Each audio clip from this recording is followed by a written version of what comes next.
Welcome to How I Built My Small Business. I'm Ann McGinty, your host, and today I have John Kilcullen in the studio sharing his insights on building an iconic brand, along with his thoughts on the future of publishing. John is the former chairman and CEO of IDG Books, where he became known as the creator of the For Dummies brand, along with other popular book series, including Frommer's Travel and Cliff's Notes. John has also served as president and publisher of Billboard magazine and The Hollywood Reporter. John's expertise has made him a sought-after guest lecturer on entrepreneurship and innovation at institutions including Babson, Fordham, Duke, the Naval Postgraduate School, NYU, and Stanford. He has been profiled in Forbes, People, The New York Times, and USA Today. I thought about splitting this episode into two, but instead of doing that, I'll just let you know that the first part is more on John's origin story, the rise of For Dummies and building an iconic brand. And if you're listening in for John's insights on the future of publishing, that starts around 43 minutes, and we finish up the episode with John's insights for aspiring entrepreneurs, life wisdom for anyone, and the key takeaways are in the last few minutes. For more about John and his ventures, check out the links in this episode's description. If you enjoyed today's interview, please hit the follow button on your favorite streaming platform and share it with a friend. Let's get started. Thank you to our listeners for being with us today. John, thanks so much for coming on the show. My pleasure. So I'd love to know a little bit more about your background. Can you tell us a little bit about your childhood and your upbringing? Sure. I'm proud to say that I was born, raised, and educated in the Bronx at a time when it was truly neighborhood, friends, family. Everyone looked out for one another. Irish immigrant son, third youngest of 8, 6 sisters, and an Irish mom. I could see your facial expression. Yes. 10 of us in a 3-bedroom apartment, 1 toilet, 1 faucet, 1 bathtub, truly a tiny spot, 5 sisters in 1 room, oldest on the couch, my brother and I in a bunk beds, and my parents. So you learn very quickly how to deal with getting to dinner on time. Otherwise, you don't eat much. And as the youngest son, doing all the chores. But it was a time when Italian immigrant, Irish immigrant, Jewish immigrant, a very melting pot of neighborhoods where we, to this day, I'm still friends with my grammar school neighborhood, high school buds. We get together, we have reunions, a special bond. And growing up with an Irish mom who greeted you with, "Hello, love," as her normal greeting of anyone, family or friends, and hardworking dad, truck driver. And you learn work ethic. You learn the values of sharing, your life in small space together. Growing up in that whole Catholic tradition and Jesuit tradition of service and compassion and mercy and understanding that there's a common good and there's other people besides you. So a lot of great lessons instilled early on. My siblings are my really good friends. We just came back from a reunion in Ireland to see my 95-year-old aunts and my cousins. And I grew up several summers working the land. So as a vineyard owner now in California, Green Valley, Russian River, but growing up where my mom would say, okay, you, and you get on a plane at JFK and you're going to stay with my 2 brothers and their families for like 3 months. And that was no parents, just you're gone. And so working the bog and cocking hay and mating bulls and herding sheep and cows and shearing sheep and just participating and observing and being part of my mother's brother's lifestyle. To go back now and to see the field and the barns and we chase the sheep again and to relive those moments. A special upbringing with special family orientation with a lot of values around others, your siblings and your elders and your friends and family and neighborhood folks. So it was a very interesting time. It sounds like it. And having 10 of you in a 3-bedroom apartment, I mean, did you guys get along all the time? We did. And a lot of laughter in an Irish household. Saturday and Sunday were what's called the sing-song night. So I played the button accordion. My sister Peggy would sing. She played the piano. My other sister Julie and Eileen, they played the accordion. And we would just have that fun family. My aunt and uncle would come over and join us.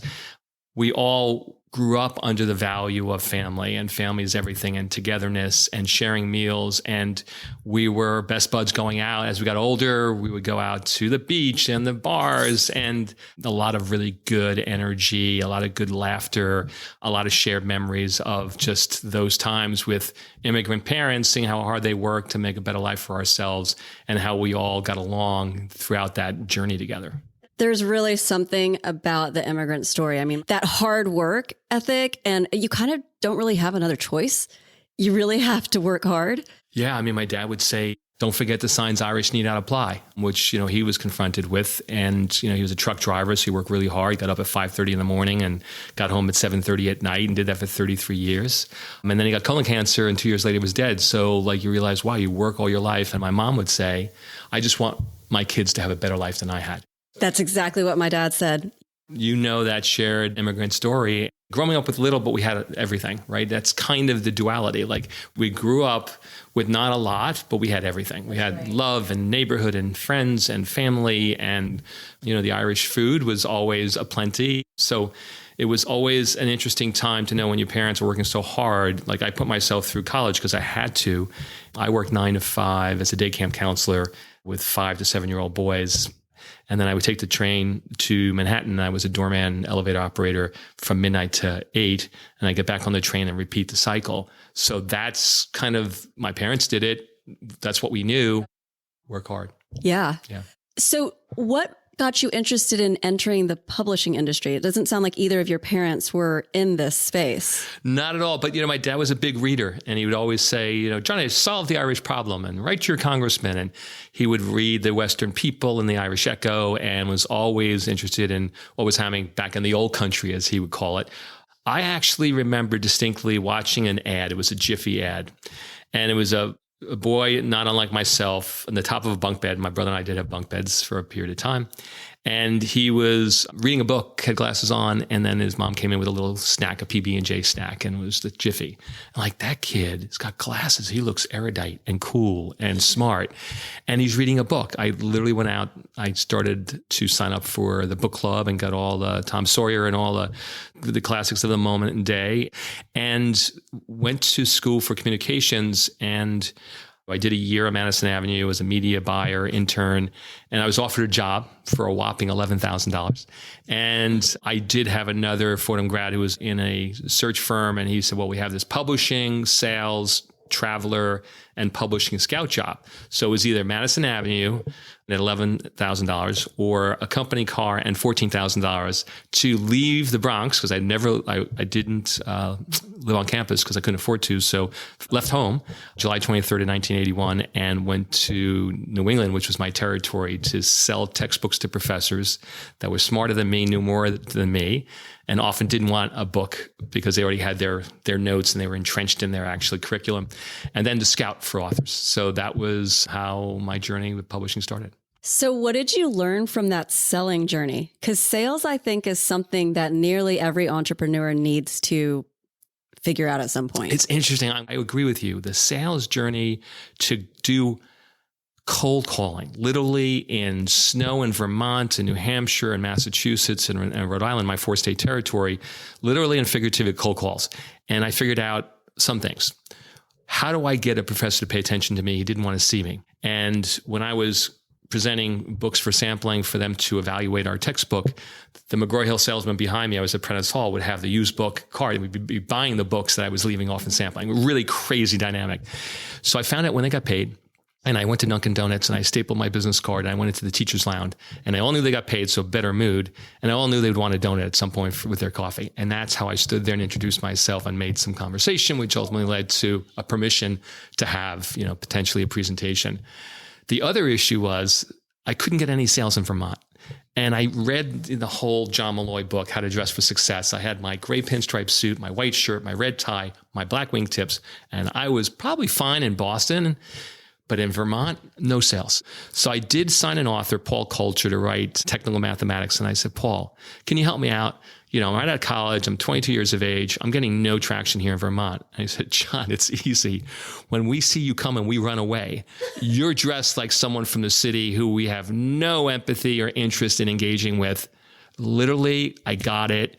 I went out, I got the clot kickers, I got the corduroy pants, I got the jacket with the elbow patches, I had the plaid shirt. I flipped it right away. Sales went up, and I learned a lot about contextual selling and understanding your audience, and literally the cold calling and how you have to accept rejection and what do you do to prepare and really think about all of the nuances of sales. And yes, I would advocate understanding the belly-to-belly selling relationship, understanding how to have open-ended questions, how to prospect for information, how to determine need, then present product. In that sequence, don't reverse it, present product and have no need and no assertion of budget or interest. So those are some of the life skills that came out of my first job. And after that first job, you had to take several major steps, I assume, between that point and eventually creating the For Dummies series. What key steps stand out in your memory as really important parts? Interesting you say that because it's vivid in my memory, which is I didn't like the sales job of 4 states away from my family and friends on my own, a small little basement apartment in a home in Malden, Massachusetts. So I told the head of marketing, I said, listen, I've been doing this now for about a year. This is in like October. I'm out of here in February. I just can't continue to be a seller in New England and not really digging this experience. And he says, whoa. He goes, wait a second. You seem to be, a good fit and working hard and we like the reports. You're signing authors. I said, no, I am leaving this job in February.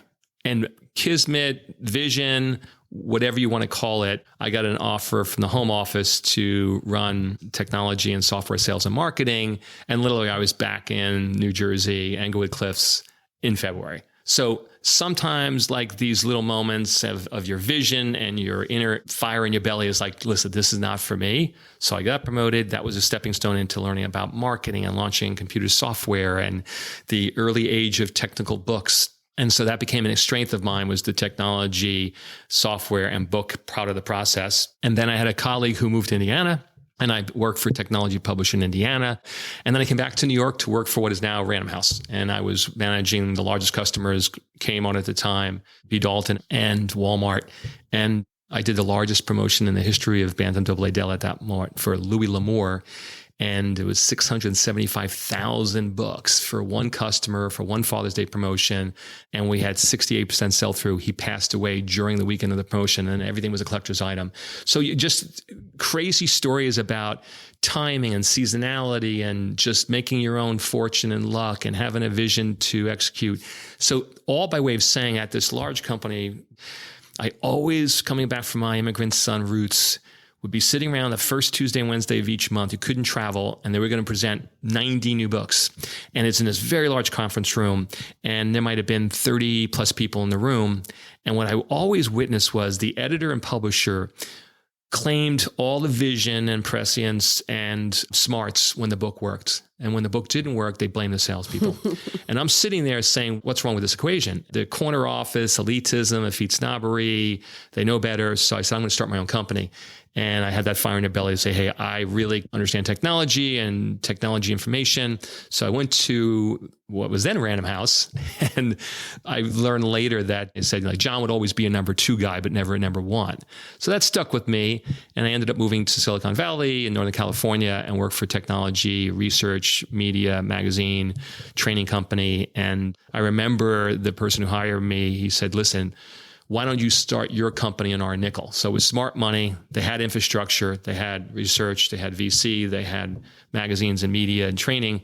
Just a kind of an interesting, accidental, entrepreneurial path to starting up the company. It's amazing. And I know you mentioned a couple of times luck. So do you believe in luck? Luck is where preparation meets opportunity. That's what I always say.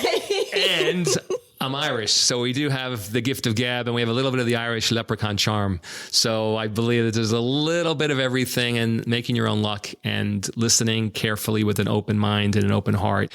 I was leaving the Bronx to Silicon Valley, and that's a leap. And again, doing so with not a big infrastructure of family and friends and support networks.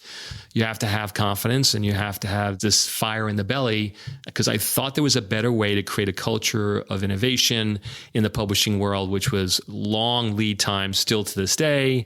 There wasn't a good sensibility that these computer books were like Manhattan phone books. They were like people would buy by the pound, we used to say. And I thought there was a better way. And when I went out, actually, I wasn't the CEO. I was VP of sales and marketing. 3 weeks later, the CEO went back to the magazine division. And then he and the founder said, okay, you're the general manager and publisher. You're the only guy here that's actually been in the book industry. Go figure it out. And I sat there, and I could tell you, I remember, I've never published a book. I've never run a P&L. Are they crazy? And there were 5 of us, and all of a sudden there were like 2 of us. So it was a very scary moment. It was one that was like 3 weeks into my relocation to Northern California. And I'm like, oh my God, like, what are we doing here? Why are they doing this? So with that Darwinian survival, Bronx metal, whatever you want to describe it, it was like I was not going to go back to the Bronx with my head between my tail and say I failed. So I was going to take every opportunity and make the best of it. Yeah, you were given an opportunity. You're going to do your best and run with it. That's amazing. So you're at this new publishing house. They've promoted you. How did the idea for the For Dummies series really percolate? Like, where did that idea, the branding and the concept come from? You said you noticed that there was a need for it, but you must acknowledge that For Dummies is like a pretty big play. Well, as an overview, everyone claims the agent, the author, the editor-in-chief, his uncle, the competitors all claim that they had the idea, right? And that's fine. But I was the only person that was there from the beginning through 11 and a half years to make it work. And ultimately, I remember having dinner with publishing friends, and a conversation was relayed to me about a customer. It's like, hey, I just got this MS-DOS thing and I've got to learn it. Can you give me a book for me? Basic, like DOS for Dummies. Well, that was in 87, launched the company in 90, March of 90, launched the book, having $1.5 million, and did a great job of like investing that down to 300,000. And so this was a book born of desperation, of carpe diem. That was the dynamic of like, I can't lose this precious capital that I've been given as a GM. And I had been to a conference, and I remember hearing Dan Gukin speak. So, I was like, he's got humor. He's got an interesting way of explaining things. And at the time, that was a situation where we were late to market. DOS, the new version, had already been out. So we had a 10 corporate values at IDG, and one of them was, have a let's try it attitude. Sign them up. The author and editor did a really good job. That really had a great chemistry, and all hats off to them. But the cover was going to be white and a cartoon. And I read an article in Forbes magazine about how car manufacturers use color to engage and influence prospects. So red is indeed a very seductive, attention-getting color in terms of ticketed cars on a highway. At the time, my Apple Macintosh and Apple books were all in muddy brown. Well, brown induces rejection. So I scrapped my whole packaging of the Apple computer book line, went to a clean white, sales rose, and then yellow. So scrap the white cover with the cartoon, yellow cover, attention-getting color. The protest sign was I ripped off Apple, a reference for the rest of us instead of a computer for the rest of us. Tilted the protest sign, and because my educational background had a blackboard and chalk-like lettering, and it was DOS for Dummies, a reference for the rest of us. And that decision to scrap the cover and work with a new designer who did a fantastic job, build what became the point product and then the brand. The identity was attention getting. You couldn't miss it. And Dummies became a term of endearment. You're smart, but you're being made to feel dumb with the techno babble. And then when we went into other categories, financial babble, et cetera. And because I'd always been in the trenches selling, you want to make sure you're presenting. So I took a cover to the largest bookstore in America, Walden Books at the time, And I went to get the big order and I got 2 orders, get out and stay out. To your point, right? You're going to insult my customers. They're going to bring it all back. It'll be returned. It's not going to be a nightmare I want to deal with. So get out and stay out. So went door to door. I remember Crown picked it up, B. Dalton picked it up. And I just saw that they were responding to this offbeat, left of center, unconventional, contrarian approach to this title. And I didn't have a lot of confidence in terms of it being a massive seller. I printed 7,500 copies for a global print run. That's okay. It's not a healthy number that you have, supreme confidence. So I didn't see what everyone later saw when they read the books and enjoyed the books and got the humor.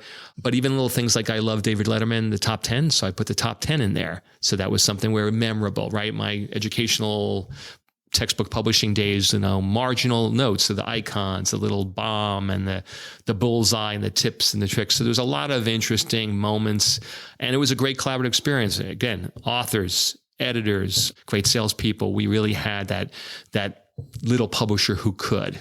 And what was the moment when you realized that this was going to be more than just a little publisher who put out a book that could? It sold out its first print. It was now November and it's Christmas time and it wasn't even Black Friday, but it was really heating up in terms of foot traffic. It blew out. Had to get printers rolling. It blew out again.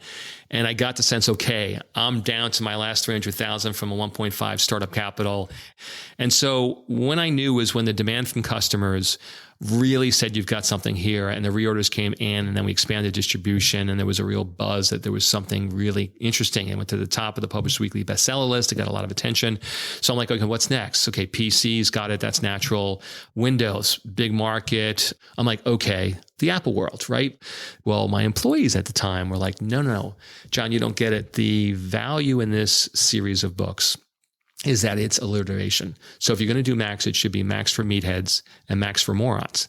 And I'm like, no. It's about the Dummies brand. Because I had been on Madison Avenue, because I had studied branding and advertising and how to induce people to buy and what are the cues and the signals, I'm like, my gut tells me, and what I know to be the case about branding is you're smart being made to feel dumb for dummy scales. So finding people that could explain and had a sense of humor.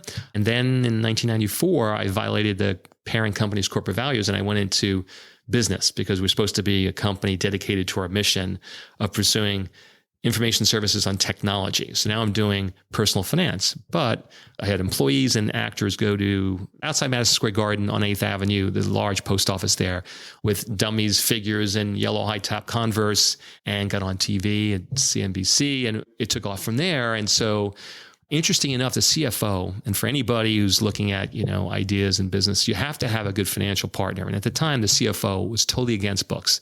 Doesn't carry advertising. There's no subscription. It has full return privileges. So if it doesn't work, it comes right back. So you have contra revenue. And a guy named Bill Murphy, we heard at a board meeting, said, I'm going to starve this for capital and I'm going to try to shut it down as quickly as possible because it's going to dilute our ESOP. The founder of the book company, and I was one of 4 people as a founding member, he had a great line. He goes, guess what? We're going to put in every book first page.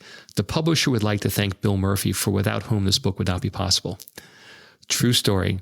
So maybe a year later, I finally get a call from Bill Murphy. Never met him.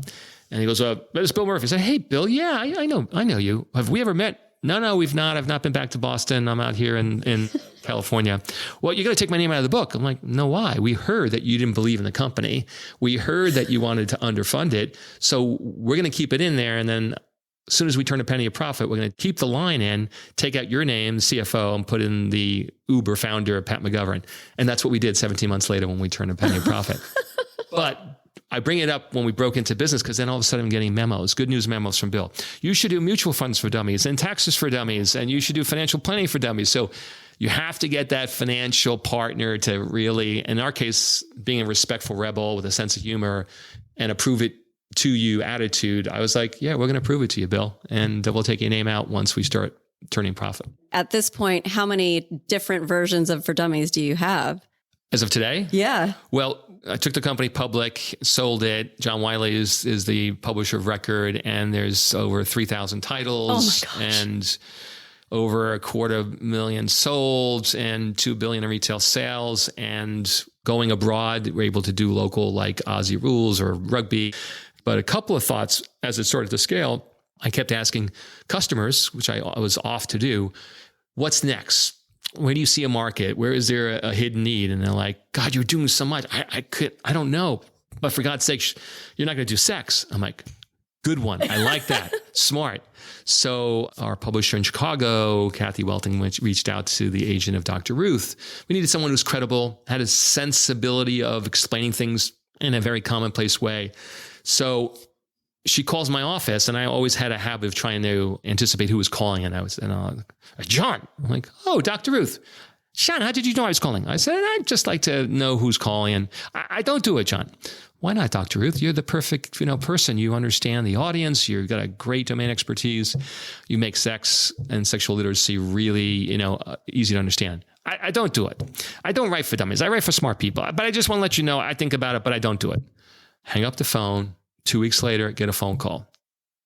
Okay, and I can't do a great impersonation, but she just passed away, and we have remained good friends. I emceed her 80th birthday. She's such a great heart. She said, John, I do it.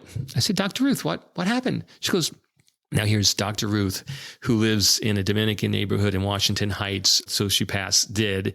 And this diminutive figure is saying, and she was Orthodox Jewish. She was born in Israel.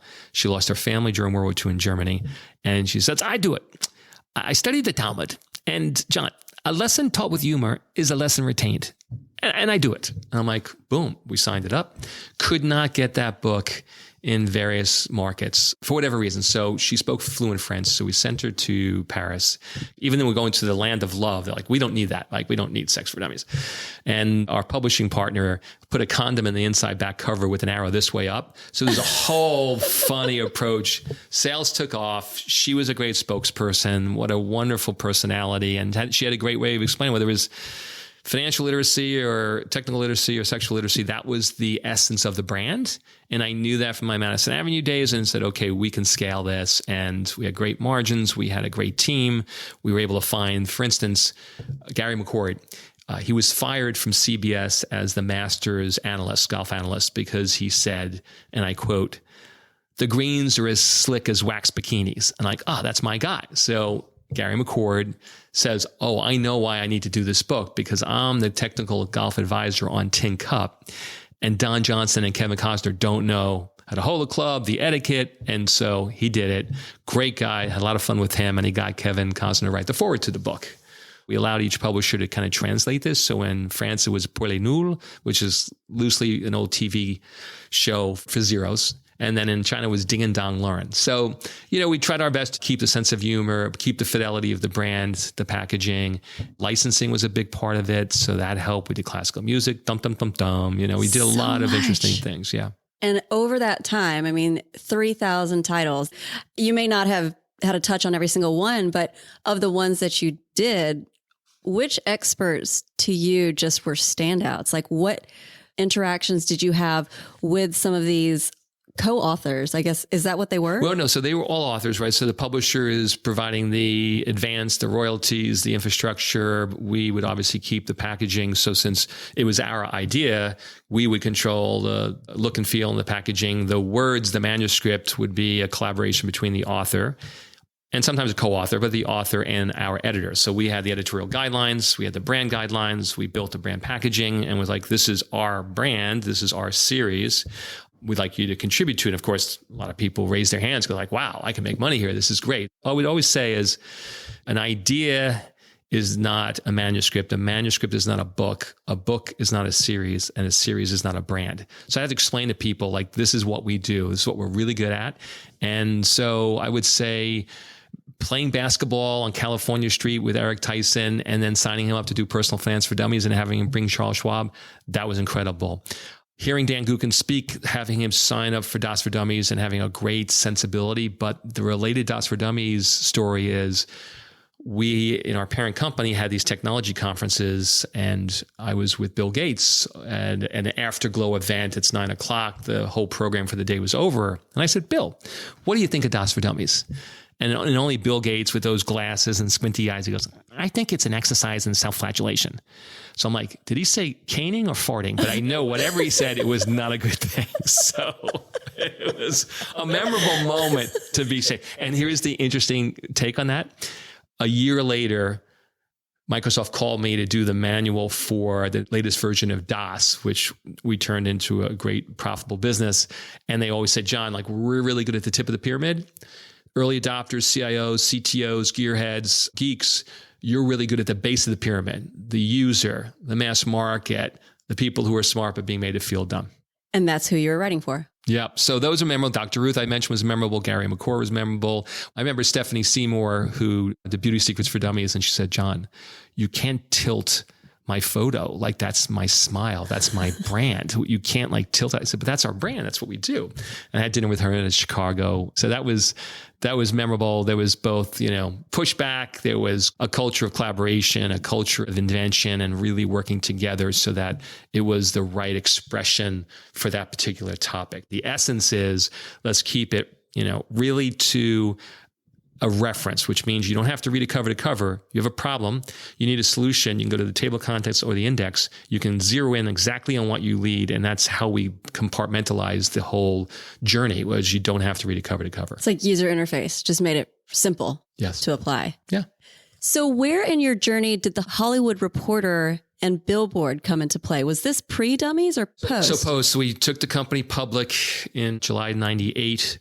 We sold it during 9/11, which was no easy feat, and took about a year off, and then was introduced by a friend of mine from the Bronx, who actually was at Esquire magazine, and said, you should talk to the folks that are looking for a champion to run the music, radio, and literary group. So I became publisher of Billboard and ran the bookseller in London and Kirkus Reviews, and got into the magazine business, subscriptions and advertising, but it was still about brand. It was a 113-year-old brand at the time. So we launched Billboard Live in Japan. So it wasn't about the expression of a magazine printed or about a website. It was a mobile application, and it was a supper club. We launched with Steely Dan, and that was one way to think about branding, right? You've got this platform called a magazine, but is that really the brand? No, the brand is you chart success. The Billboard charts to this day are the milestones for achievement. So charting success, it's like Nike, right? Competitive spirit. Apple, think different. Disney, wholesome entertainment. Billboard, charting success. I had done the startup with the For Dummies IDG Books Worldwide, and now this was a turnaround. Peer-to-peer file sharing or peer-to-peer stealing. That was totally taking the music industry apart. So I had to figure out how to do a turnaround. And then I joined the global executive committee at Nielsen, and they said, okay, you've got to take on the Hollywood Reporter. I said, well, I've turned around the music and literary group. I don't want to leave it. It's really a point of pride. They said, okay, you can keep it, but you have to take on the Hollywood Reporter, which means you have to live in Los Angeles. I said, okay, but I'm here in New York, wife, 2 kids, and like, when do you need to be there? Like tomorrow. That was a Thursday. I was there on a Saturday. And so you did it. And that was a whole different world of meeting some interesting personalities and the challenge.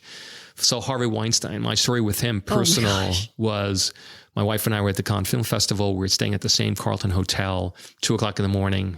He's opening up a door. This interesting, statuesque, probably model comes out. He's in boxers and a T-shirt. Can't forget that. But I only bring this up because he didn't know who I was. I get a phone call in Paris at the airport. I'm heading my way back to New York JFK, and he's F-bombing me because we had just reported on a deal and the terms of the deal, which at the Cannes Film Festival, there's a lot of wheeling and dealing and who's buying rights and who sees a vision behind this property or not. And I just said, this is what we do. We report on what we believe to be the truth. And he goes, no, you can't do that.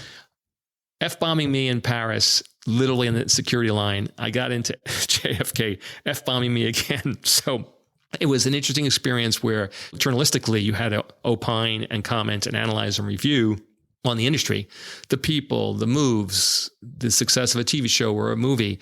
You're going to take a lot of heat.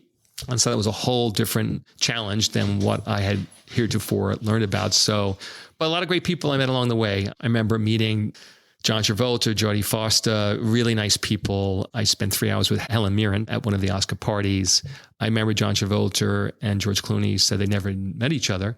So before video was a thing or a podcasting, put them in a conference room and interviewed them and had them meet each other. So just interesting little moments like that. But it was an interesting time because you had to follow your journalistic instincts about what should be written about and what should be covered. And like the music industry was peer-to-peer file sharing. And then all of a sudden BitTorrent came along and it was stealing the movies and having those available. In fact, we covered one story where the FedEx operator who was taking the dailies, they were actually replicating it in the FedEx truck. So it was out even before it hit LA. So there's a lot of interesting stories around the crazy world of Hollywood. Shifting into working around the Hollywood scene and LA and entertainment, did you like that? You know, it was always about putting the suit on, or actually the tuxedo, and going to all of these award shows. And as much as I learned from cold calling in my first job in New England, you have to introduce yourself to people. But I always found that it was friend or foe. People wanted to be close to the journalistic side, but they also knew there was two sides to the objective reporting. And then, of course, on the commercial side, what my commercial hat on, advertising and subscription. So they always want to hold you hostage to saying, we're going to threaten pull ads. Well, you got to pull ads because the journey of a 70-plus-year-old brand or a 113-plus-year-old brand is we're going to be here no matter what. If you want to put me in the velvet box because you don't like stories that are being written or you didn't get the top spot in the charts, it is what it is. Like our readers will appreciate the objectivity. And so there were certain moments it was fun, like meeting Eddie Vedder, super nice guy. Wow. The movie Into the Wild, the true story about the student who left Georgia, burned his money. I ran the Hollywood Reporter and Billboard Film, TV, and Music Conference and with my team, and he was wonderful. He was so happy that we packaged the CD on the front cover of the magazine. But Sean Penn, who lived right in Mill Valley, not a nice guy, completely dismissive. And Eddie Vedder was super cool. And they both took their ashtrays and their cigarettes and went in the Beverly Hilton Hotel to do the interview smoking, which was not allowed. And I asked them how they met. And Eddie said, we met at the bottom of a dungeon bar and just smoked all night and talked about what the musical experience would be like for this particular journey. And so that was kind of cool and memorable. A lot of different people that you meet, like Gloria Estefan. Now, that was more on the music side. But after our Billboard Latin Music TV Award show on Telemundo, went to her club for the after party, and she had a very VIP upper level. So my wife and I hung out with Gloria and Emilio. And she said, I loved standing up here, looking down at everyone dancing. My major was in psychology, and we all know the story. She broke her back and the bus turned over. And she's like, I just want to see how people react with one another, how they dance, how they groove. Are they married? Are they, flirting? And having a shot of 151 rum and talking to Gloria and feeling the humanity of her as a normal person. The paparazzi are always after me. And now I get the chance to look at the folks and see what they're all about, anonymous as they may be, dancing on the dance floor. That was super cool. I've always really wondered about what that must be like for someone like, say, Taylor Swift or Elvis, the Beatles, just to have everybody put you on a pedestal like that. Yeah. Like, how do you not have ego? Yeah, it's interesting. They all came through the halls of Billboard. Taylor is this young, gangly artist moving from Pennsylvania down to Nashville, and they had a dream. They had a vision. But to your question, it can't be easy. You could see the look of strain on people's faces. When the stories are being written fairly or unfairly, true or not true, about how that deals with their personal life. It's a very, very difficult ecosystem. Unless music or entertainment, you have to have a strong will, a strong support structure. You have to keep looking forward. You can't look in the rearview mirror. You have to have strong self-confidence that you're pursuing the right path, independent of what the naysayers are. And this was before TMZ and social heavy and all the craziness that goes on nowadays. So for you, with the Hollywood Reporter and Billboard and For Dummies and everything you did to get up to that point, what were the hardest parts? Like, what parts made you just want to rip your hair out?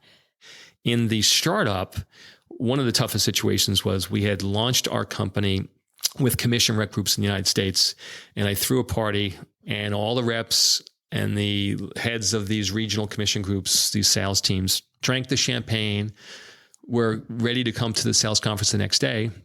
And I got a phone call at 6 a.m. in the morning after I just left them at 11 o'clock at night. They're like, one by one, we've talked about the fact that IDG is launching this book company that you run, but Simon & Schuster and Macmillan, we represent them as commission reps. And they gave us a call and said, we can't handle you. So I lost my entire national sales force that morning at 6 a.m. after sharing toast of future success the night before.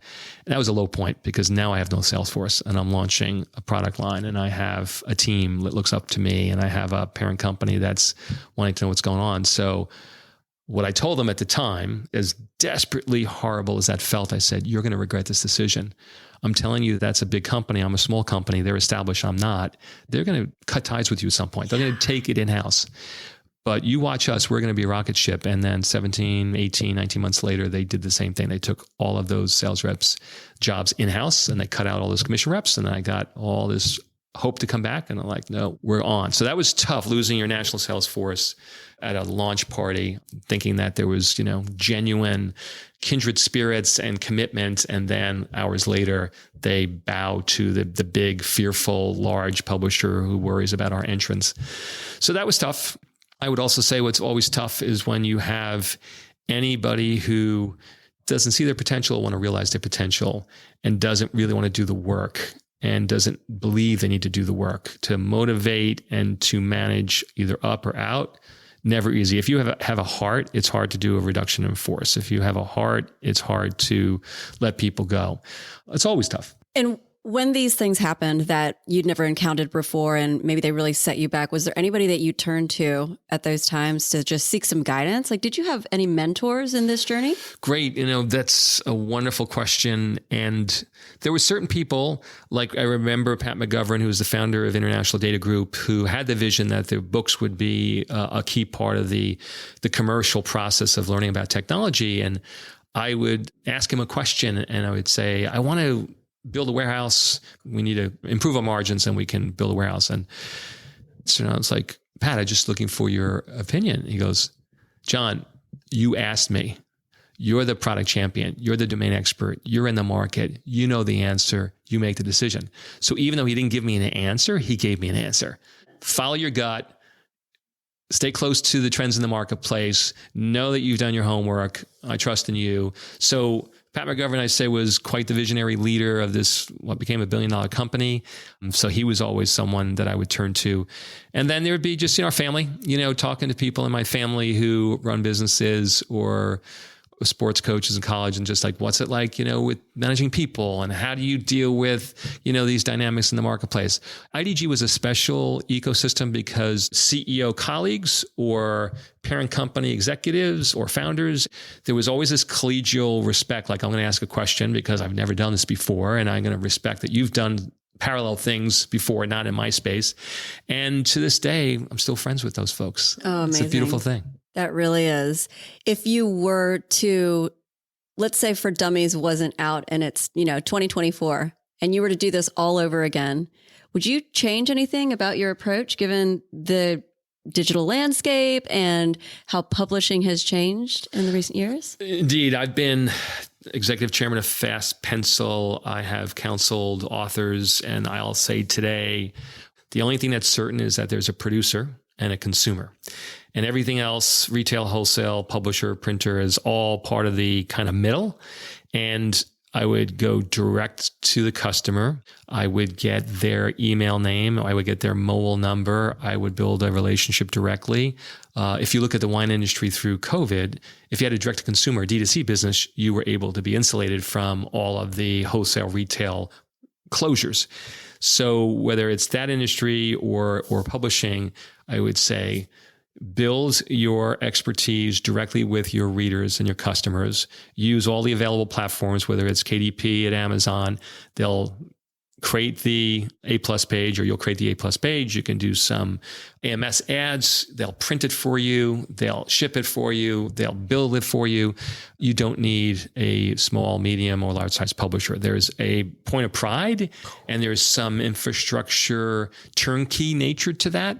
But to control margins and control quality, control time to market, to manage customers directly, to learn what they want next, to listen to them, to ask them questions, and to have that. Maybe that the book is just a point product for a class or a workshop or a speaking engagement or a PDF download or a lesson plan, all of which you can do directly. by managing the customer directly. If you go to a publisher, then they have the relationship with the customer and the resellers. So you're cut out from that direct link. So I want to make sure that I understand clearly, though. It sounds like you're suggesting that traditional publishing is not necessarily the go-to. If you're an established author, you'll have typically a literary agent. They'll have a relationship with the editor, the acquiring editor. And that's a formula that works. You typically get an advance. You may never see a royalty, but you have the prestige of a Knopf or name Scholastic in the juvenile space. So you'll get the right fit. So there's a great feeling there. Most authors, aspiring authors, don't get an agent because the agent doesn't see that they're going to bring a big paycheck, or the agent doesn't believe in their story, or the agent doesn't like their platform. And that could be said for the commissioning or acquiring editor.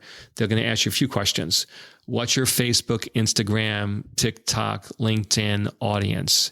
How sticky and how often are you posting? What is that engagement? What are the numbers? So that'll be the first question. If you don't have that, you maybe have a passionate, differentiated story. That's not really a good opener. The next thing is going to be is, maybe you as author have to do all the work. You may not, you need to have to pay them. You may have to take no advance. You may have to take little royalties. You may just get turned down. So the author doesn't have the leverage. And I'm talking about not big time authors or previously published authors. I'm talking about anyone who's an entrepreneur, a C-level executive. There are more publishers who will say, pay me and we'll do the book for you. So that's a whole new model that's been in place for actually over 10 years. But that's like ghostwriting. You pay for a ghostwriter. You have interviews. You have it put together. You hope it weaves together your story. And it's written by a third-party writer. And then it's packaged by a designer. And then you're in market with a book. But that's an expensive process. And then you still have to market and promote and build all the social media platforms and do all it yourself. But I would still argue it's a better prescription moving forward, given we're in an industry of consolidation. Amazon is the lion's share of the business. Local bookstores are very hard to get to, and you can get to them as a local author. But then what about Tatter Cover in Denver? And what about Shakespeare in New York? How are you going to get to market there? So I would say build your audience, build your story, understand how to use a platform like a self-publishing platform like KDP, or even the large publishers have self-publishing platforms, and grassroots build it yourself. Own the customer, own your IP, own the copyright. This is like kind of mind-blowing to me. Just because historically I feel like traditional publishing was kind of like the gold star, but if all it's doing is giving you the cred and you're doing all the work anyway, why not keep the lion's share? I mean, you'll keep 70% at KDP, Amazon, they'll keep 30%. You're lucky to get 10 to 15% royalties on a traditional author publisher deal. And what I always said to my authors, I would say author share equals royalties times copies sold. What I could influence is author share. What I can't influence is a word that's not in this equation, which is advance. I'm not going to write a big advance. That's really against future royalties earned. So I can influence units sold. That's why you want to sign with me. You should be worried about author share. So today's world, author share would be if I get 70% versus 10 or 15, and I control the customer, and I control the cash, and I control the quality, and I can revise the book on the fly, and I can do that book right away, and I don't have to wait for 18 months to get in the traditional publishing cycle. I think there's a lot of benefits, not right for everybody, but then a lot of benefits for going direct to the customer or reader. But do the book for you. Tell your story for you, your kids, your family, your audience, your customers. That journey, that passion is something that is personal. And so it's not about the commercial economic gains, is what I would argue. It's about the fulfillment of that dream. It's like what we were talking about before we went live on this, just being a bit more heart-centered. Yes, with the approach. Exactly. So I just have a couple more questions. Sure. One of which is, what advice would you give to anyone that is an aspiring entrepreneur? Jack Welch would always say the only prescription for success is your livelihood is controlled by customers.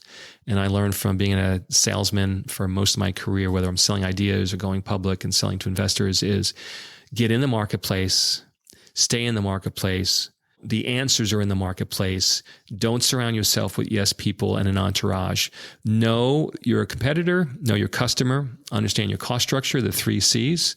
But ultimately, it's going to be about, do you have an instinct and a fire in the belly that you want to listen to that inner beat of that inner drum to say, I believe there's a gap. I believe I can tell a better story. I believe this story will find its audience. I believe personally in doing this. It's a labor of love. But the answers are in the market.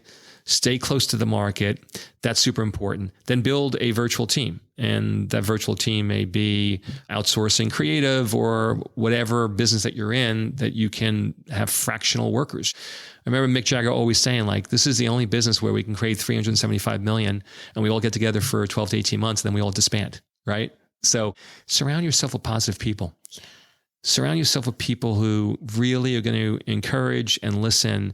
Judgmental, critical snipers are really going to tear at your soul. So make sure, whether it's on the golf course or local PTA friends, communities. I remember the editor-in-chief of PC World, Richard Landry, who said, you don't want to do a DOS for Dummies. It's really going to hurt the image of IDG. It's going to be something that's really, really not a good look. And I'm like, when someone tells me no, I'm like, yeah, no, I got something here. But there'll be naysayers. There'll be the corporate saboteurs. There'll be the folks that don't have the guts to do what you're doing. And they'll always have a reason to say, here's the downside risk. And there's always downside risk. But follow your gut. Surround yourself with positive people. Stay in the market. Try to be the lowest cost provider at whatever you do. Make sure everything's negotiable. And there's an opportunity for you to build something virtually and directly with customers. And just to make sure you do, self-care is healthcare.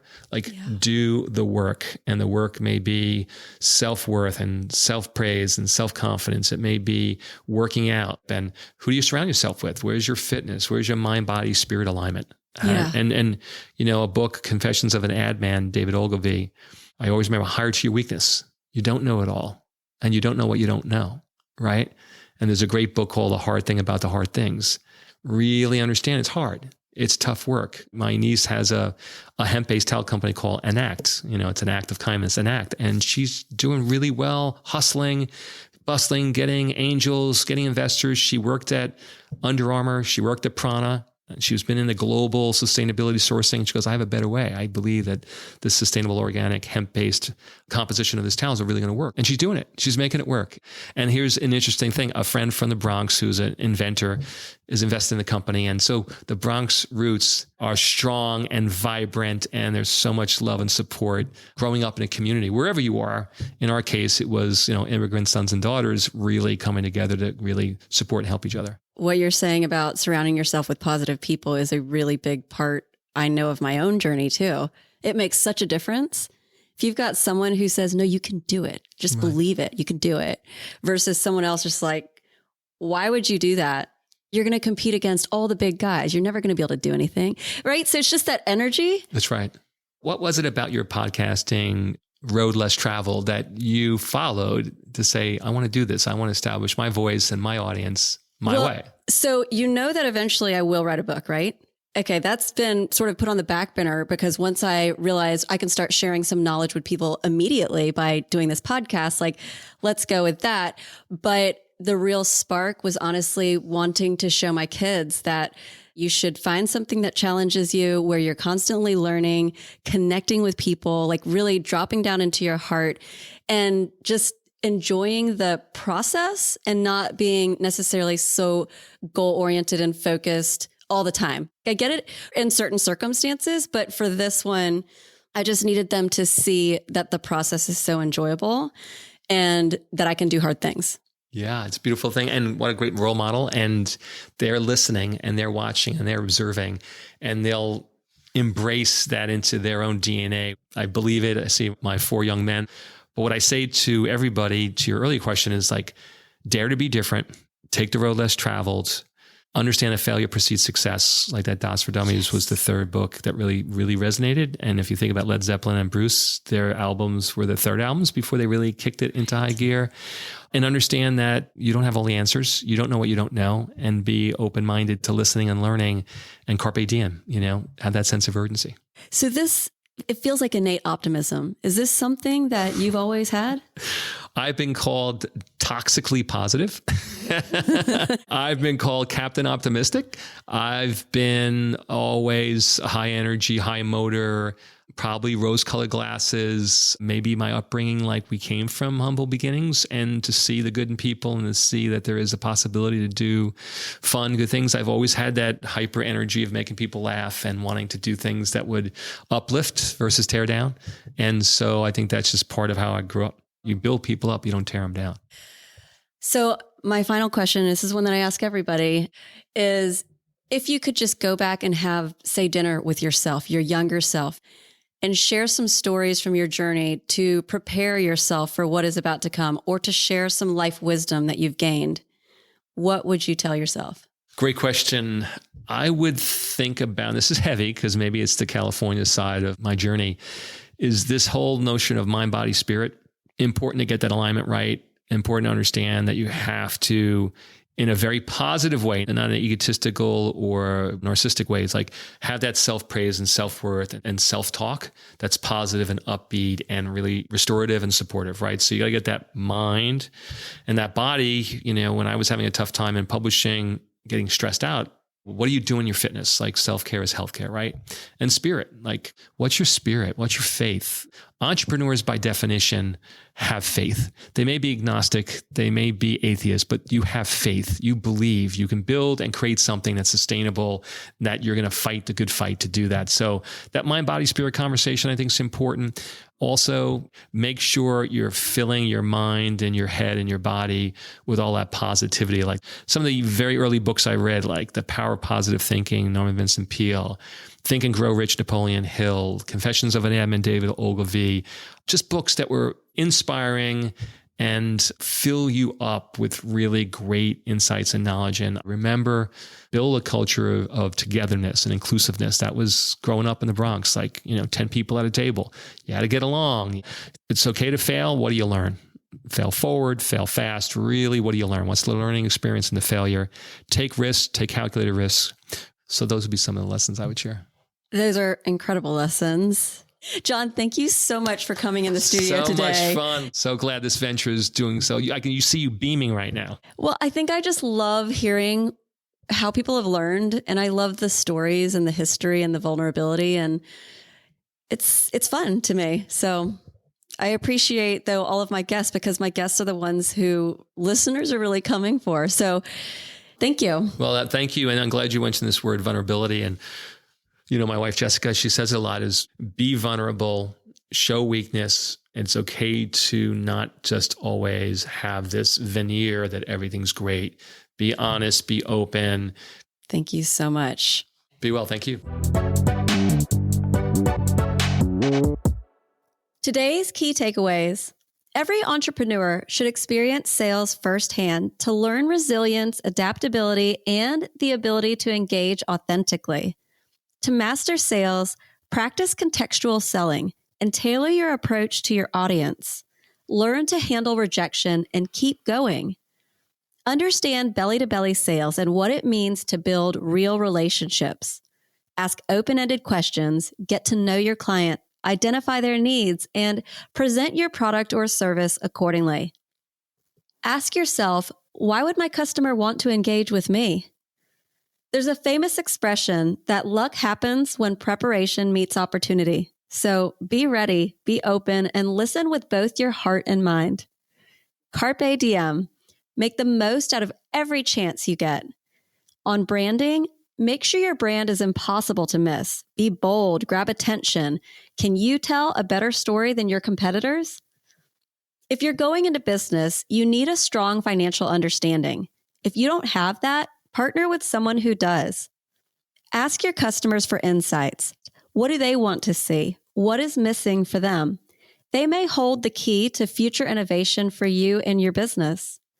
Stay close to market trends and trust your instincts, especially when you know you've done your homework. Listen to your instinct and notice gaps in the market. The landscape of publishing is rapidly changing. Today's authors should consider going direct to consumer. Collect emails, build relationships, and explore self-publishing to control margins, quality, and time to market. Build your own audience, focus on telling your story, and engage directly with readers. The answers are in the market. Don't isolate yourself with yes people. Know your competitors, customers, and costs, and be in the marketplace. Build a circle of positive, encouraging people who support you. Avoid the critical, judgmental voices that try to tear you down. Self-care is healthcare, so prioritize your well-being to sustain your business and personal growth. Hire for your weaknesses and build a team that complements your strengths and addresses your blind spots. And lastly, success comes when your mind, body, and spirit are aligned and working together. That's it for today. I release episodes once a week, so come back and check it out. Have a great day.